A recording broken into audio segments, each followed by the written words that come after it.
함께 읽겠습니다. 너는 신상들을 부어 만들지 말지니라. 아멘.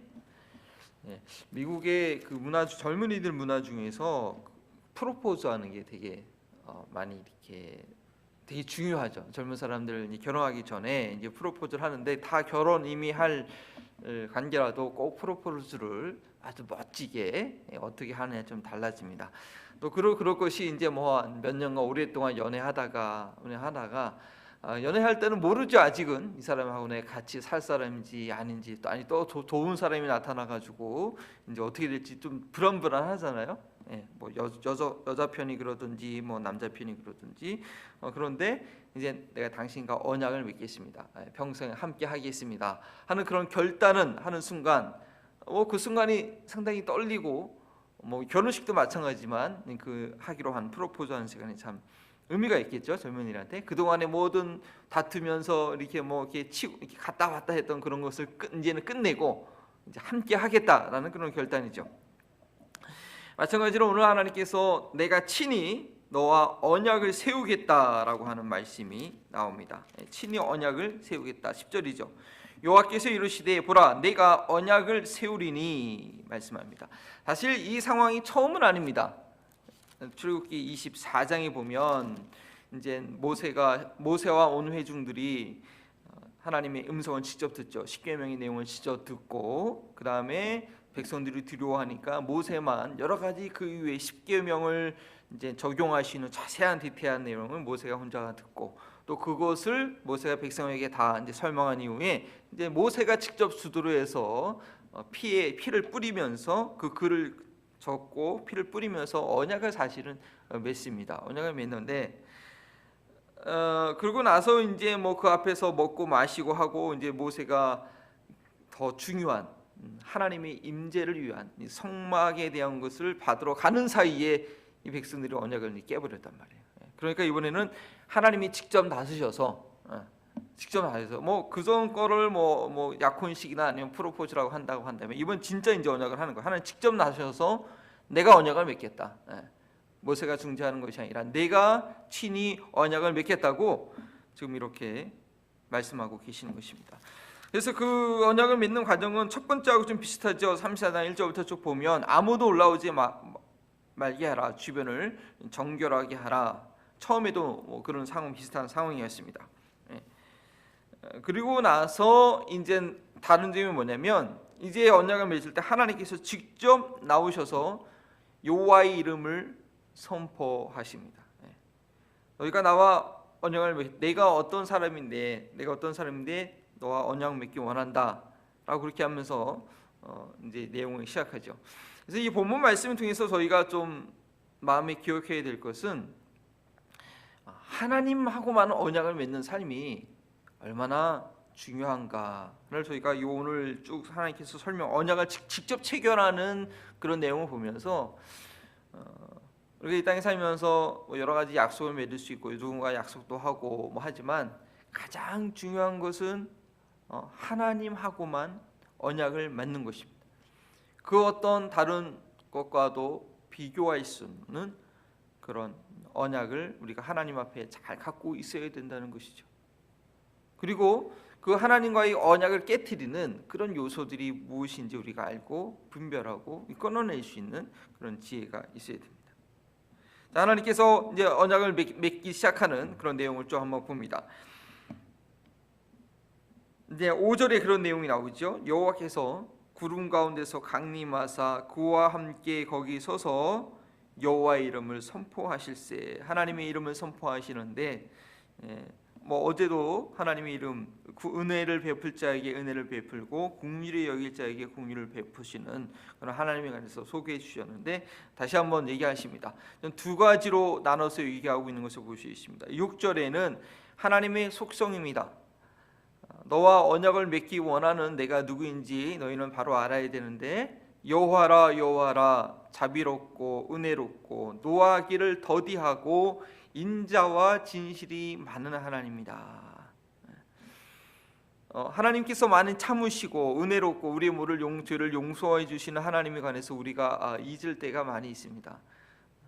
그렇지 않으면 여러분 이제 부부 가운데 사실 때 아니면 자녀들과 관계할 때 애들이 뭐 잘못하거나 좀 배우자가 잘못하면 금방 화가 나죠. 금방 잔소리하게 되고 또 아이들한테도 금방 소리를 지르게 되는데, 만약에 하나님은 우리와 같은 그런 성품이었다면 살아남을 자가 없습니다.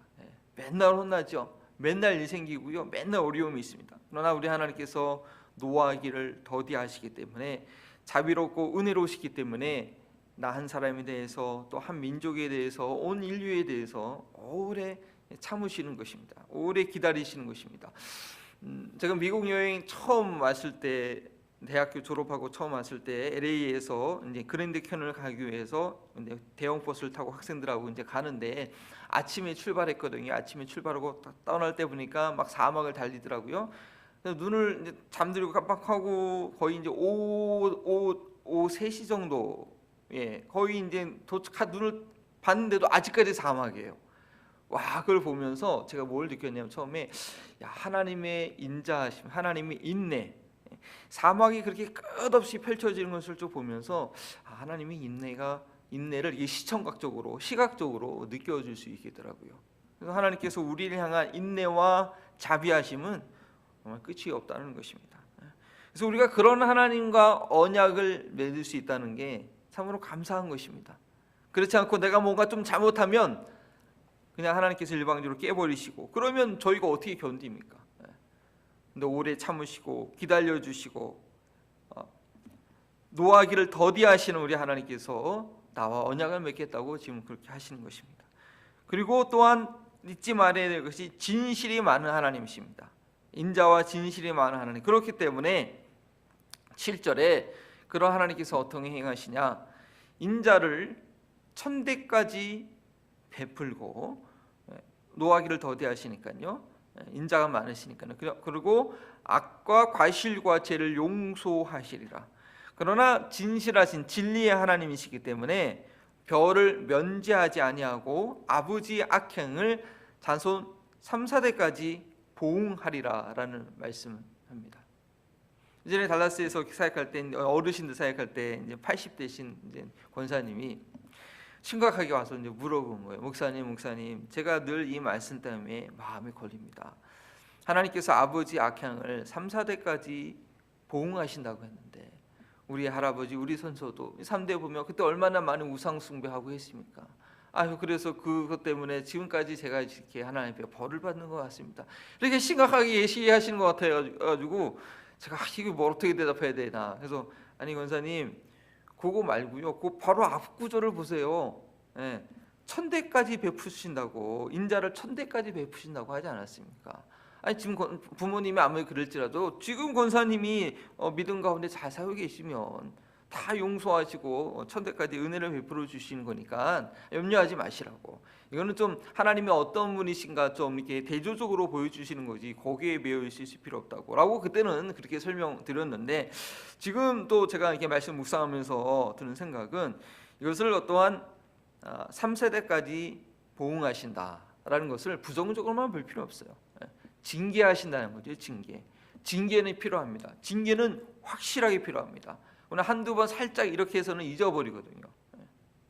3, 4대까지 좀 이르도록 그 잘못된 속성, 잘못된 것 하나님께서 징계해 주셔야 됩니다. 그래야지 확실히 고쳐질 거 아니에요.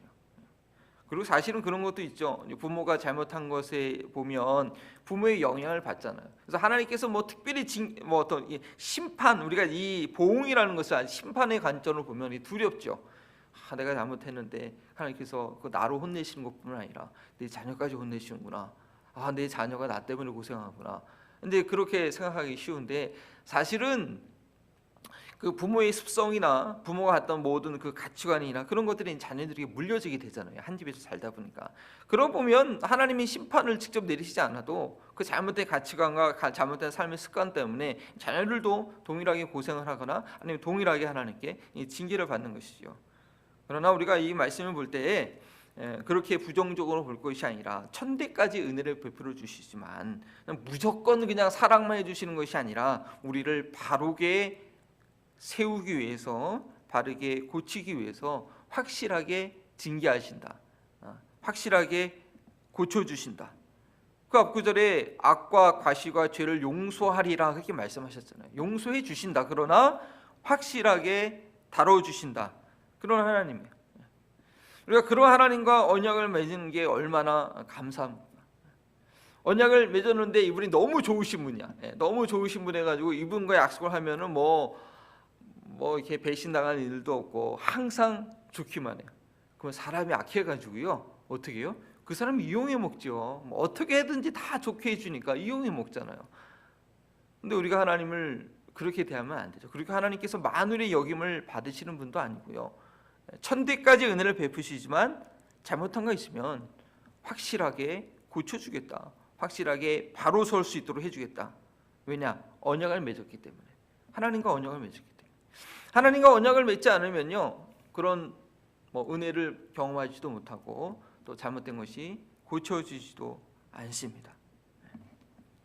그래서 이제 언약을 맺으시는 거에 대해서 이렇게 좀 말씀 그런 하나님이 얘기하고요. 그러니까 모세가 다시 한번 바짝 엎드려서 이 백성을 인도해 달라. 목이 뻣뻣한 이 백성들이지만 인도해 달라라고 그렇게 또 다시 한번 요청합니다. 이제 그거에 대한 그거에 대한 응답으로 이 백성을 이 교만한 백성들을 인도해 달라니까 이제 본격적으로 얘기하는 거죠. 물론 지금 제가 하나님의 속성에 대해서 좀 설명했지만 그때 언약을 맺겠다고 하신 말씀이 아니고 이젠 모세가 이 백성을 인도해 달라 그렇게 다시 한번 요청을 하니까 10절에 여호와께서 이르시되 보라 내가 언약을 세운다 얘기하십니다.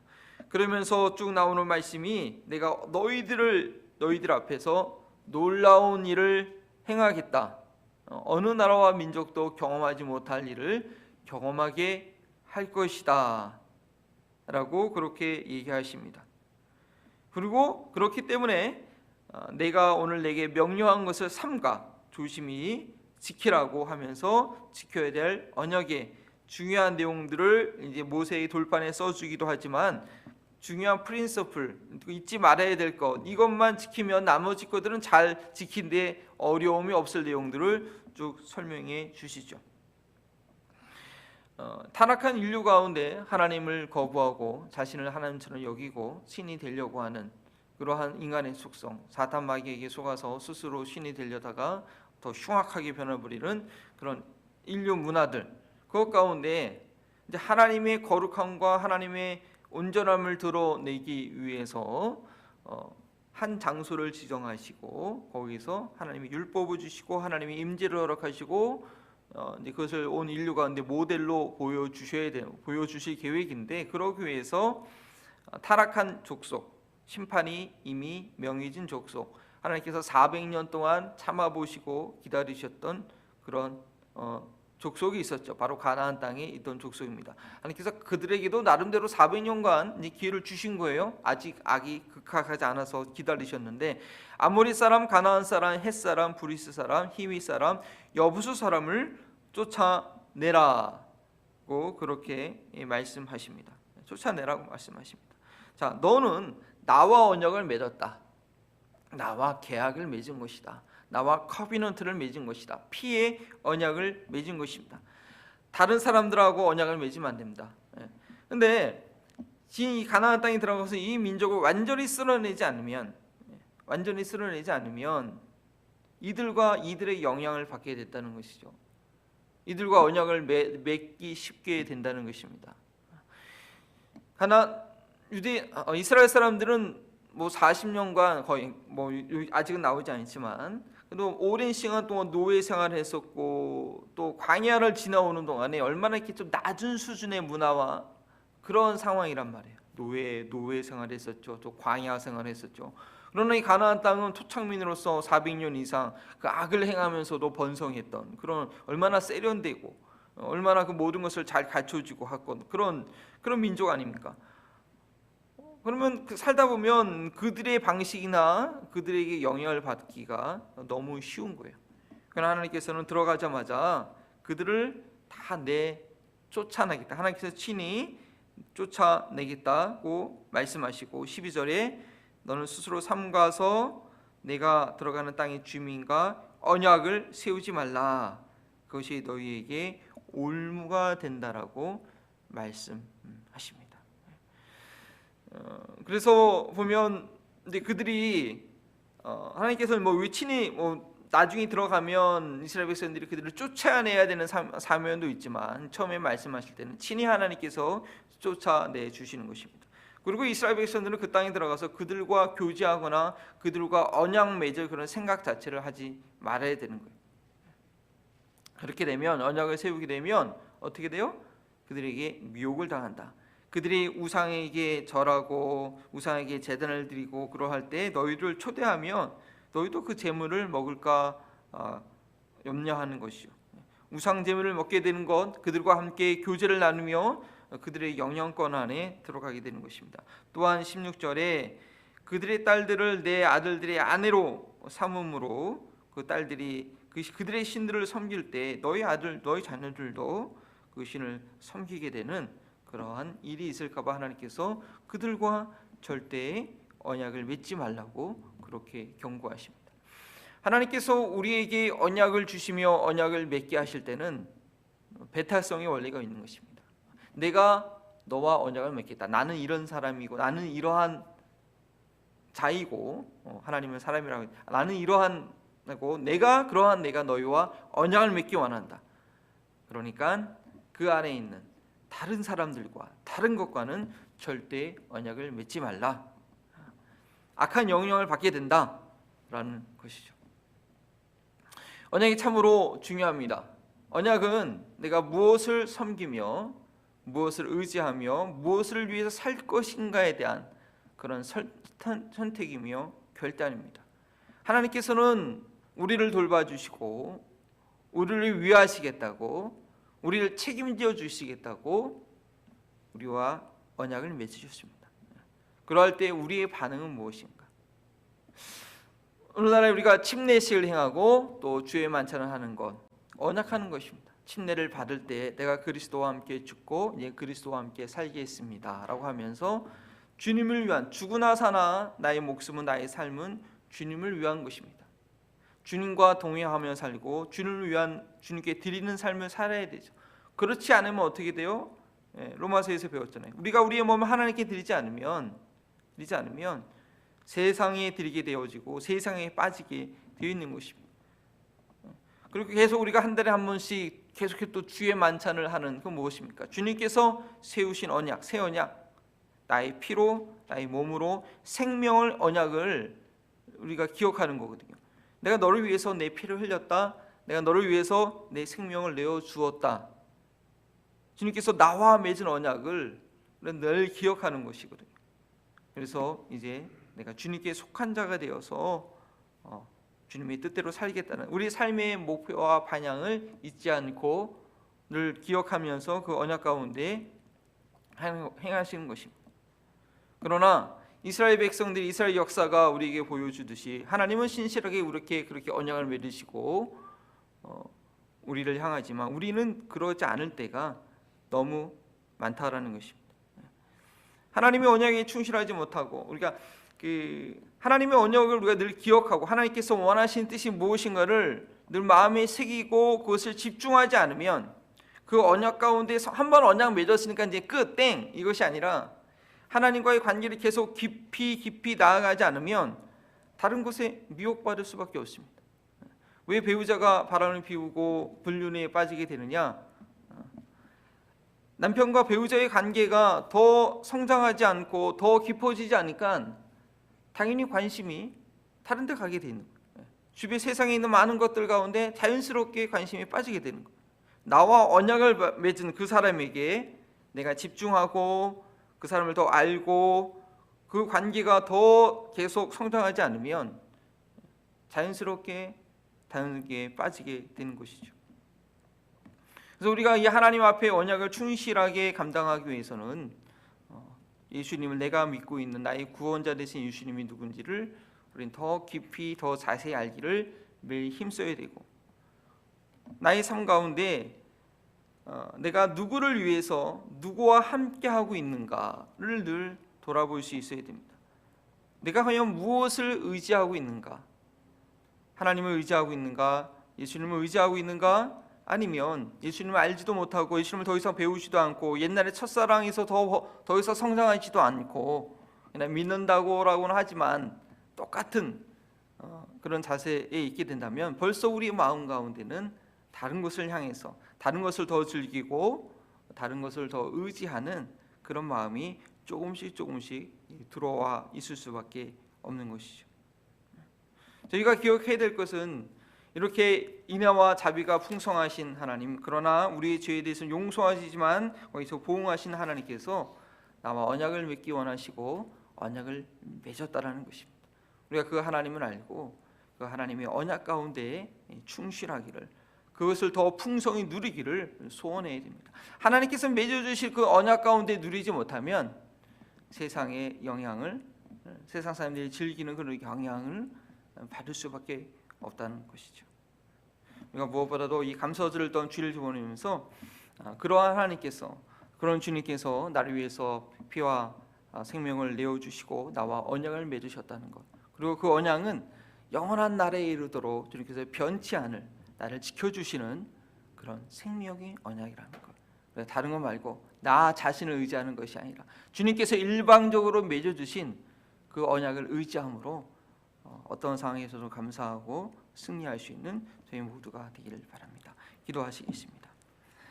아버지, 참으로 부족하고 연약한 저희인데 하나님의 그 무궁한 사랑과 하나님의 그 인자하심과 그 진실하심으로 저희와 언약을 맺어주시니 참으로 감사합니다. 저희는 그 하나님께서 우리와 맺어주신 언약을 어떻게 더 감사하며 감격해야 될지 참으로 다 깨닫지 못하고 다 감사하지 못하지만, 무엇보다도 그 하나님을 나와 언약을 맺어주신 하나님을 알아가고 그 언약에서 풍성한 삶을 누리기를 소원하는 저희들 될 수 있도록 도와주시고, 이 감사절을 맞이하면서 하나님께서 무조건적으로 베풀어 주신 구원의 은혜, 그래서 먼저 기억하고 그 은혜 가운데 거하는 저희 교회가 될 수 있도록 인도하여 주옵소서. 감사하며 예수님의 이름으로 기도합니다.